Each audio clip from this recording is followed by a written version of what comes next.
Good morning. ನಾನು usually ಎದ್ದೊಳೋದು 6 ಗಂಟೆಗೆ and ಇವತ್ತೂ ನಾನು 6 ಗಂಟೆಗೆ ಎದ್ದು ಬೇಗ ನನ್ನ ದಿನನ ಸ್ಟಾರ್ಟ್ ಮಾಡಿಕೊಂಡು ಸ್ವಲ್ಪ ಕೆಲಸಗಳನ್ನ ಮುಗಿಸ್ಕೊಳ್ಳೋಣ ಅಂತ. ಬಿಕಾಸ್ ಪ್ರತಿದಿನ ನಮ್ಮಮ್ಮ ಬೇಗ ಎದ್ದೊಳ್ತಾರೆ. ನಾನು ಈಗ ಮನೆಯಲ್ಲಿ ಇದ್ದಾಗಾದರೂ ಅಮ್ಮ ಸ್ವಲ್ಪ ಜಾಸ್ತಿ ನಿದ್ದೆ ಮಾಡಲಿ ಅನ್ನೋ ಇಂಟೆನ್ಷನ್ ಅಷ್ಟೇ. ಎದ್ದ ತಕ್ಷಣ ನಾನು ಹೋಗೋದು ಸ್ಟ್ರೈಟ್ ಅವೇ ಕಿಚನಿಗೆ ಇಮಿಡಿಯೇಟಾಗಿ ಬ್ರೇಕ್ಫಾಸ್ಟ್ ಪ್ರಿಪರೇಷನ್ ಮಾಡ್ಕೊಳ್ಳೋದಕ್ಕೆ. ಬಿಕಾಸ್ ಎಲ್ಲರೂ ಬೇಗ ಬೇಗ ಬಿಡೋದ್ರಿಂದ ಸೊ ಬ್ರೇಕ್ಫಾಸ್ಟ್ ಒಂದು ರೆಡಿ ಆಗೋಯ್ತು ಅಂತ ಅಂದರೆ ಅರ್ಧ ದಿನದ ಕೆಲಸ ಆಯಿತು ಅನ್ನೋ ಥರ ರಿಲೀಫ್. ಸೊ ಇವತ್ತು ನಾನು ಚಪಾತಿ ಮತ್ತು ವೆಜಿಟೇಬಲ್ ಕುರ್ಮಾ ಮಾಡ್ಕೊಳ್ಳೋಣ ಅಂತ ಪ್ಲ್ಯಾನ್ ಮಾಡ್ಕೊಂಡಿದ್ದೆ. ಆ್ಯಂಡ್ ಈ ರೆಸಿಪಿ ಅಂತೂ ಮನೆಯಲ್ಲಿ ಎಲ್ಲರ ಫೇವ್ರೆಟ್. ಸೊ ಚಪಾತಿ ಮತ್ತು ಕುರ್ಮಾ ಮಾಡ್ಕೊಬೇಕಾದ್ರೆ ಸ್ವಲ್ಪ ಟೈಮ್ ಜಾಸ್ತಿ ಹಿಡಿಯೋದ್ರಿಂದ ಆ್ಯಂಡ್ ಅಪ್ಪ 7:15 ಹೋಗಬೇಕು ಆ್ಯಂಡ್ ಸಾಗರ್ 9 ಗಂಟೆಗೆಲ್ಲ ರೆಡಿ ಇರ್ತಾರೆ. ಸೊ ಇವರಿಗೆಲ್ಲ ಪ್ಯಾಕ್ ಮಾಡಿ ಕಳಿಸ್ಬೇಕು ಅಂತ ಅಂದರೆ ನಾನು ಸ್ವಲ್ಪ ಬೇಗನೆ ಎದ್ದೊಳ್ಬೇಕು. ಇನ್ನು ವೆಜಿಟೇಬಲ್ ಕುರ್ಮಾ ರೆಸಿಪಿಗೆ ಬಂದರೆ ರುಬ್ಬದಿಕ್ಕೆ ಈರುಳ್ಳಿ, ಬೆಳ್ಳುಳ್ಳಿ, ಟೊಮ್ಯಾಟೊ, ಹಸಿರು ಮೆಣಸಿನ್ಕಾಯಿ, ಚಕ್ಕೆ ಲವಂಗ, ಶುಂಠಿ, ಪುದೀನ, ಕಾಯಿ ತುರಿ, ಕೊತ್ತಂಬರಿ ಸೊಪ್ಪು ಇಷ್ಟನ್ನು ಹಾಕ್ಕೊಂಡು ರುಬ್ಬಿಟ್ರೆ ಮಸಾಲೆ ರೆಡಿ. ಮಸಾಲೆ ರುಬ್ಕೊಂಡಾದ್ಮೇಲೆ ಕುಕ್ಕರಿಗೆ ಎಣ್ಣೆ, ಈರುಳ್ಳಿ, ನಮಗೆ ಬೇಕಾಗಿರೋ ತರಕಾರಿಗಳು ನಾನು ಯೂಸ್ ಮಾಡಿದ್ದು ಹುಳ್ಳಿಕಾಯಿ, ಕ್ಯಾರೆಟು, ಆಲೂಗೆಡ್ಡೆ ಮತ್ತು ಬಟಾಣಿ ಇದೆಲ್ಲ ಹಾಕ್ಕೊಂಡು ಸ್ವಲ್ಪ ಹೊತ್ತು ಫ್ರೈ ಮಾಡ್ಕೊಂಡಾದ್ಮೇಲೆ ನಾವು ರುಬ್ಕೊಂಡಿರೋ ಮಸಾಲೆನ ಅದಕ್ಕೆ ಹಾಕ್ಕೊಂಡು ನಮಗೆ ಬೇಕಾಗಿರೋ ಕನ್ಸಿಸ್ಟೆನ್ಸಿ ನೋಡಿಕೊಂಡು ನೀರು ಬಿಟ್ಕೊಂಡು ಉಪ್ಪಾಕಿ ಕೂಗಿಸ್ಬಿಟ್ರೆ ಆಯಿತು, ವೆಜಿಟೇಬಲ್ ಕುರ್ಮಾ ರೆಡಿ.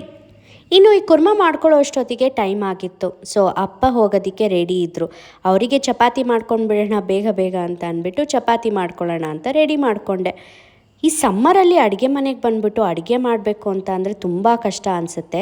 ಬೆಳಗ್ಗೆ ಎದ್ದೋಳ್ತಿದ್ದ ಹಾಗೆ ಸ್ವೆಟ್ ಆಗ್ತಾ ಎದ್ದೋಳ್ತೀವಿ, ಫ್ರೆಶ್ನೆಸ್ ಅನ್ನೋದೇ ಇರಲ್ಲ ಆ್ಯಂಡ್ ಆಲ್ರೆಡಿ ಟಯರ್ಡ್ ಫೀಲ್ ಆಗ್ತಾ ಇರ್ತೀವಿ. ಅದರಲ್ಲೂ ಈ ಅಡುಗೆ ಮನೆಗೆ ಬಂದು ಈ ಒಲೆ ಮುಂದೆ ನಿಂತ್ಕೊಂಡು 1 hour ಅಡುಗೆ ಮಾಡಬೇಕು ಅಂತ ಅಂದರೆ ನಮ್ಮ ಇಡೀ ದಿನದ ಆ್ಯಕ್ಟಿವಿಟಿನ ಮುಗಿಸ್ಬಿಟ್ಟಿದ್ದೀವಿ ಅನ್ನೋ ಥರ ಫೀಲ್ ಆಗ್ತಾ ಇರುತ್ತೆ. ಕಷ್ಟ ಅಂದರೆ ಕಷ್ಟ ಅಪ್ಪ. ಬ್ರೇಕ್ಫಾಸ್ಟ್ ಪ್ರಿಪ್ರೇಷನ್ ಅಂತೂ ಆಯಿತು and one more important thing ನನಗೆ ಬಾಕಿ ಇತ್ತು, ಲಂಚ್ ಬಾಕ್ಸ್ ಪ್ರಿಪೇರ್ ಮಾಡೋದು ಸಾಗರ್ಗೆ. ಇದನ್ನು ನಾನು ಮಾಡಲಿಲ್ಲ ಅಂತ ಅಂದರೆ ಅವರಂತೂ ಮರ್ತಿ ಹೋಗ್ತಾರೆ. ಸೊ ಈ ಕೆಲಸನ ಪರ್ಸ್ನಲಿ ನಾನೇ ಮಾಡ್ತೀನಿ. ಇದನ್ನು ಮುಗಿಸ್ಕೋತಾ ಇದ್ದ ಹಾಗೆ ಅವರು ರೆಡಿಯಾಗಿ ಬಂದು ಕೂತಿದ್ರು ಆ್ಯಂಡ್ ಬ್ರೇಕ್ಫಾಸ್ಟಿಗೆ ಡಿಮ್ಯಾಂಡ್ ಸ್ಟಾರ್ಟ್ ಆಗಿತ್ತು, ಲೇಟ್ ಆಯಿತು ಅಂತ. ಅವರಿಗೆ ಬ್ರೇಕ್ಫಾಸ್ಟ್ ಕೊಟ್ಟು ಅವ್ರನ್ನ ರೆಡಿ ಮಾಡಿದೆ. ಅಷ್ಟರಲ್ಲಿ ನಮ್ಮನೆ ಬಾಸ್ ರೆಡಿಯಾಗಿ ಎದ್ದು ಬಂದರು. ಬರ್ತಾ ಇದ್ದಾಗೆ ಅವ್ರ ಅಪ್ಪನ ಜೊತೆ ಸ್ವಲ್ಪ ಪ್ಯಾಂಪರಿಂಗ್ ಸೆಷನ್ ಮ್ಯಾಂಡೇಟ್ರಿ, ಅದನ್ನು ಮಾಡಿಸ್ಕೊತಾ ಇದ್ರು ಅವರು. ಬೈ ದ ವೇ ನಾನು ಎಲ್ಲ ಕೆಲಸ ಮುಗಿಸೋ ಅಷ್ಟೊತ್ತಿಗೆ ನನಗೆ ಅರ್ಧ ದಿನ ಮುಗ್ದಿದೆ ಅನ್ನೋ ಥರ ಫೀಲ್ ಕೊಡ್ತಾ ಇತ್ತು. I was literally tired mentally. So ನಾನು ಗ್ರೀನ್ ಟೀನೂ ಸಹ ಕುಡ್ದಿರಲಿಲ್ಲ ಬೆಳಗ್ಗೆನೆ. So I just badly wanted my green tea. So ನಾನು ಬೇಗ ಕ್ವಿಕ್ಕಾಗಿ ನನಗೋಸ್ಕರ ಗ್ರೀನ್ ಟೀ ಮಾಡಿಕೊಂಡೆ. ಆ್ಯಂಡ್ ಮೋರ್ ಓವರ್ ಎಲ್ಲನೂ ಆಫೀಸಿಗೆ ಕಳಿಸೋ ದಿನದಲ್ಲಿ ನನ್ನ ಗ್ರೀನ್ ಟೀನ ನಾನು ಬೆಳಗ್ಗೆನೆ ಕುಡಿದು ಸ್ಟಾರ್ಟ್ ಮಾಡೋದಕ್ಕೆ ಪಾಸಿಬಲ್ ಆಗಲ್ಲ. ಬಿಕಾಸ್ ನಾನು ಸ್ವಲ್ಪ ಲೇಟಾಗಿ ಮಲಗೋದ್ರಿಂದ ಬೆಳಗ್ಗೆ ಇನ್ನೂ ಬೇಗ ಸ್ಟಾರ್ಟ್ ಮಾಡೋಣ ಅಂತ ಅಂದ್ಕೊಳ್ಳೋದು ಆ್ಯಂಡ್ ಮಾಡೋಣ ಅನ್ನೋದು ತುಂಬ ಕಷ್ಟ ಆಗತ್ತೆ.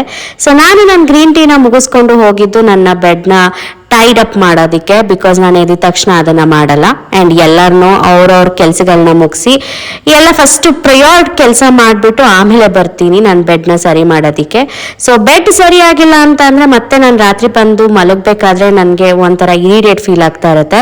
ಸೊ ನನ್ನ ಬೆಡ್ ಲೇಟ್ ಆಗಲಿ ಬೇಗ ಆಗಲಿ ಅದಕ್ಕೆ ಒಂದು ಟೈಮ್ ಅಂತೂ ನಾನು ದಿನದಲ್ಲಿ ಎತ್ತಿಟ್ಟಿರ್ತೀನಿ. ಸೊ ಅದನ್ನು ನಾನು ಸರಿ ಮಾಡೋದಕ್ಕೆ ನನಗೆ ಬಿಗ್ ಹೆಲ್ಪರ್ ಸಹ ಬಂದಿದ್ರು, ಅಭಿ. ಏನು ಕೆಲಸ ಮಾಡೋದಕ್ಕೆ ಹೋಗಲಿ ಅವನಂತೂ ರೆಡಿ ಇರ್ತಾನೆ ನಾನು ಮಾಡ್ತೀನಿ ಅಂತ. ಆ್ಯಂಡ್ ಅವನಿಗೆ ಬೆಡ್ನಲ್ಲಿ ಜಂಪ್ ಮಾಡೋದು ಅಂದರೆ ತುಂಬ ಇಷ್ಟ. ಸೊ ಅವನು ಅದನ್ನು ಮಾಡ್ತಾ ಇದ್ದ. ಆದಮೇಲೆ ಬಂದಿದ್ದು ನಮ್ಮ ಮನೆಯಿಂದಗಡೆ ಒಂದು ಪುಟ್ಟ ಮನೆ ಇದೆ, ಅಲ್ಲಿ ಯಾವಾಗಲೂ ಬೆಕ್ಕುಗಳು ಓಡಾಡ್ತಾ ಇರ್ತವೆ. ಅವನಿಗೆ ಬೆಕ್ಕು ಅಂದರೆ ತುಂಬ ಇಷ್ಟ. ಸೊ ಅವ್ನು ಫಸ್ಟ್ ಬರೋದೇ ನಾನು ಮಿಯಾವ್ ನೋಡ್ತೀನಿ ಅಂತ. ಸೊ ಅವನು ಮಿಯಾವ್ ನೋಡೋದಕ್ಕೆ ಬಂದಿದ್ದ ಆ್ಯಂಡ್ ನಾನು ಅವನಿಗೆ ಮಿಯಾವ್ ತೋರಿಸ್ತಿದ್ದೆ. ಅದ್ರ ಮಧ್ಯದಲ್ಲಿ ಹಸುಗಳು ಬೇರೆ ಬಿಸಿಲು ಕಾಯಿಸ್ಕೊಂಡು ಕೂತಿದ್ವು. ಎಷ್ಟಿದೆ ಕೌಂಟ್ ಮಾಡು ಅಂತ ಕೇಳ್ತಾ ಇದ್ದೆ. ಅವನಂತೂ ತುಂಬಾ ಚೆನ್ನಾಗಿ ಕೌಂಟ್ ಮಾಡ್ತಾ ಇದ್ದ. ನಾನು ನೋಡ್ಕೊಂಡು ಎಂಜಾಯ್ ಮಾಡ್ತಾ ಇದ್ದೆ. ಅದಾದ್ಮೇಲೆ ಅವ್ನು ಕೇಳಿದ್ದು ಅಮ್ಮ ಜೂಟಾಟ ಆಡೋಣ ಅಂತ. ಆ್ಯಂಡ್ ನಾನು ಎಕ್ಸಸೈಸ್ ಮಾಡಲ್ಲ ಅಲ್ವಾ, ಸ್ವಲ್ಪ ನನಗೂ ಎಕ್ಸಸೈಸ್ ಆಗಲಿ ಹಂಗೆ ಅವನ ಜೊತೆನೆ ಆಟ ಆಡ್ದಂಗೆ ಆಗಲಿ ಅಂತ ನಾನು ಸ್ವಲ್ಪ ಓಡಾಡ್ಕೊಂಡು ಜೂಟಾಟ ಮುಗಿಸ್ಕೊಂಡು ಬಂದು ನೋಡಿದ್ರೆ ಒಂದು ರಾಶಿ ಬಟ್ಟೆ ಇತ್ತು ಮಚ್ಚೋದಿಕ್ಕೆ. ಹಾಗೆ ಅಮ್ಮನ ಜೊತೆ ಒಂಚೂರು ಮಾತಾಡ್ಕೊಂಡು ಬಟ್ಟೆ ಮಚ್ಬಿಡೋಣ ಅಂತ ಬಟ್ಟೆ ಮಚ್ಚೋದಿಕ್ಕೆ ಸ್ಟಾರ್ಟ್ ಮಾಡಿಕೊಂಡೆ. ಇದೆಲ್ಲ ಆದಮೇಲೆ ನಾವು ಚಪಾತಿ ಆ್ಯಕ್ಚುಲಿ ಒಸ್ಕೊಂಡಿರಲಿಲ್ಲ. ಸೊ ನಮಗೆ ಬಿಸಿ ಬಿಸಿ ಚಪಾತಿ ಮಾಡ್ಕೊಳ್ಳೋಣ, ನಾವು ಬ್ರೇಕ್ಫಾಸ್ಟ್ ಮುಗಿಸ್ಕೊಳ್ಳೋಣ ಅಂತ ಹೋದ್ವಿ. ಇವಾಗ ಅಮ್ಮ ನೀನು ಬೆಳಗ್ಗೆಯಿಂದ ಮಾಡಿದ್ಯಾ, ನಾನು ನಮಗೆ ಒಸಿತೀನಿ ಅಂತ ಅಂದ್ಬಿಟ್ಟು ಅವರು ಒಸಿತಾ ಇದ್ರು. ನಾನು ಹಾಗೆ ಕಂಪನಿ ಕೊಡ್ತಾ ಇದ್ದೆ. ಆ್ಯಂಡ್ ಇವಾಗ ಅಭಿ ಬ್ರೇಕ್ಫಾಸ್ಟ್ ಟೈಮ್. ಅವನಿಗೆ ಚಪಾತಿ ಅಂತ ಅಂದರೆ ತುಂಬ ಇಷ್ಟ. ಅವ್ನು ರೈಸ್ ಐಟಮ್ಸ್ ತಿನ್ನೋದಕ್ಕಿಂತ ಈ ಚಪಾತಿ ಚಪಾತಿ ದೋಸೆ ಅನ್ನೋದನ್ನ ಇಷ್ಟಪಡೋದು ಜಾಸ್ತಿ. ಸೊ ಅವನಿಗೆ ನಾನು ಚಿಕ್ಕ ಚಿಕ್ಕ ಪೀಸ್ ಮಾಡಿ ಕೊಡ್ತಾ ಇದ್ದೆ, ಅವನ ಜೊತೆ ನಾನು ತಿಂತಾ ಇದ್ದೆ ಚಪಾತಿನ. ಈ ನಮ್ಮ ಬ್ರೇಕ್ಫಾಸ್ಟ್ ಕತೆನೆಲ್ಲ ಮುಗಿಸ್ಕೊಂಡು ನೆಕ್ಸ್ಟ್ ನಾವು ಬಂದಿದ್ದು ಸ್ವಲ್ಪ ಅಭಿನ ಆಟ ಆಡ್ಸೋಣ ಅಂತ. ಅವನವನ ಪಾಡಿಗೆ ಆಟ ಆಡ್ತಾ ಇರ್ತಾನೆ ಆ್ಯಂಡ್ ನಾನು ನಮ್ಮಮ್ಮ ಕುತ್ಕೊಂಡು ಮಾತಾಡ್ತಾ ಇರ್ತೀವಿ. Biggest and more likeable moment ಏನು ಗೊತ್ತಾ ನನಗೆ ಅಮ್ಮನ ಮನೆಯಲ್ಲಿ, ಈ ಎಲ್ಲರನ್ನೂ ಅವ್ರವ್ರ ಕೆಲಸಕ್ಕೆ ಕಳಿಸ್ಬಿಟ್ಟು ನಾನು ನಮ್ಮಮ್ಮ ಕುತ್ಕೊಂಡು ಮಾತಾಡೋದು. ಟೈಮ್ ಇವಾಗ 11:30 ಆ್ಯಂಡ್ ಇಲ್ಲಿಗೆ ನನ್ನ ಮಾರ್ನಿಂಗ್ ರುಟೀನ್ ಎಂಡ್ ಆಯಿತು ಆ್ಯಂಡ್ ಅಭಿ ರುಟೀನ್ ಸ್ಟಾರ್ಟ್ ಆಗುತ್ತೆ. ಸೊ ನಾನಿವಾಗ ಯೂಶ್ವಲಿ ಅವನ್ನ ವಾಕಿಂಗ್ ಕರ್ಕೊಂಡು ಹೋಗ್ತಾ ಇದ್ದೆ, ಬಟ್ ಇವತ್ತು ಅವನು ವಾಕಿಂಗ್ ಬರಲಿಲ್ಲ and he wants to play here. So ನಾನಿವಾಗ ಕುತ್ಕೊಂಡು ಅವನ್ನ ನೋಡ್ತಾ ಇದ್ದೀನಿ ಅವ್ನು ಏನು ಆಟ ಆಡ್ತಾನೆ ಅಂತ. ಸೊ ನಾನು ಈಗ ಅವನ್ನ ಆಟ ಆಡಿಸಿ ದೆನ್ ಕರ್ಕೊಂಡೋಗಿ ದೆನ್ ಲಂಚ್ ಆ್ಯಂಡ್ ಅವನ ಸ್ನಾನ ನ್ಯಾಪಿಂಗು ಅದೆಲ್ಲ ಪ್ರಿಪೇರ್ ಮಾಡ್ತೀನಿ. So that's the next part of my rest of the day.